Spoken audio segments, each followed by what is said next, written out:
श्री रामेश्वरम ज्योतिर्लिंग। जय भोलेनाथ। 12 ज्योतिर्लिंग की 12 अद्भुत कथाएं। सभी शिव भक्तों का स्वागत। महादेव के 12 ज्योतिर्लिंगों में 11वां है रामेश्वरम ज्योतिर्लिंग मंदिर। ये स्थित है तमिलनाडु के रमनाथम में। राम सेतु भी वहीं स्थित है। ये मंदिर 15 एकड़ जमीन पर फैला हुआ है। इसके गोपुरम बहुत ऊंचे हैं। इसके इर्द गिर्द 4000 फुट का गलियारा है, जिसमें 4000 नक्काशीदार ग्रेनाइट के खंभे हैं। यह दुनिया का सबसे लंबा गलियारा है, क्योंकि इसमें उपयोग में लाया गया पत्थर इस द्वीप से नहीं है। ये मंदिर और भी अद्भुत दिखता है।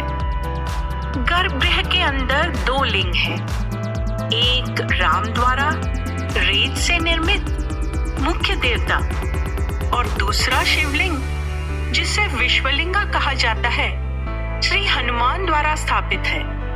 इसे कैलाश पर्वत से लाया गया था। यहाँ रामनाथ स्वामी और उनकी पत्नी देवी पर्वतवर्धिनी के साथ साथ भगवान विष्णु, भगवान गणेश और देवी विशालाक्षी के भी अलग अलग मंदिर हैं। रामेश्वरम 4 प्रमुख तीर्थ स्थलों यानी कि 4 धाम में से एक है, जिसमें बद्रीनाथ उत्तराखंड और द्वारका और पुरी ओडिशा शामिल हैं। इस मंदिर का निर्माण पांड्य राजवंश द्वारा किया गया था। ये भारत का सबसे दक्षिणी ज्योतिर्लिंग है। आइए अब सुनते हैं इस मंदिर से जुड़ी पौराणिक कथा। श्री राम जब लंका पर चढ़ाई करने के लिए समुद्र तट पर पहुंचे, तो वहां उन्हें प्यास लगी और वे पानी पीने लगे।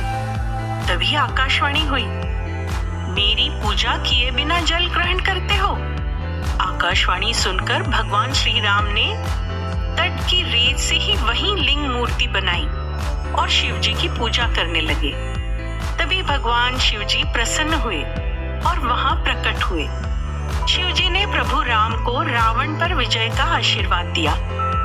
श्री राम जी ने भगवान शंकर जी से ज्योतिर्लिंग के रूप में सदैव वहां वास करने का वचन ले लिया और इस प्रकार रामेश्वरम ज्योतिर्लिंग की स्थापना हुई।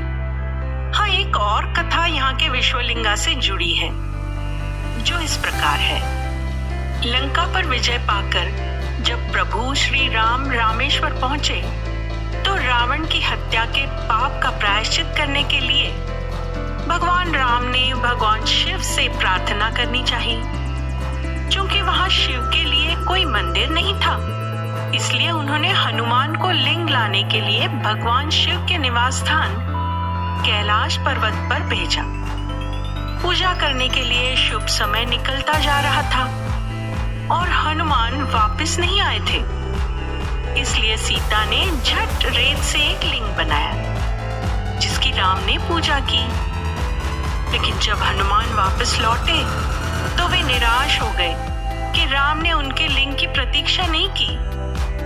उनकी निराशा दूर करने के लिए श्री राम ने भक्तों को हनुमान द्वारा लाए गए लिंग की पूजा करने का आदेश दिया, जिसे उन्होंने रामलिंग से पहले का विश्वलिंग कहा। रामेश्वरम मंदिर के अंदर कुल 22 कुंड हैं। इन्हें 22 तीर्थों के नाम से भी जाना जाता है। कहा जाता है कि जब भगवान श्री राम ने इन कुंडों की स्थापना की थी, तो इन कुंडों में अलग अलग तीर्थों के जल लाकर डाले गए थे। इसीलिए यहाँ आकर सभी लोग इन कुंडों के जल से स्नान को अत्यधिक महत्व देते हैं और यही कारण है कि इसे 22 तीर्थों का स्नान भी कहा जाता है। श्री रामेश्वरम ज्योतिर्लिंग की जानकारी आप सुन रहे हैं। 12 ज्योतिर्लिंग की 12 अद्भुत कथाएं। क्या आप इसके बारे में पहले से जानते थे?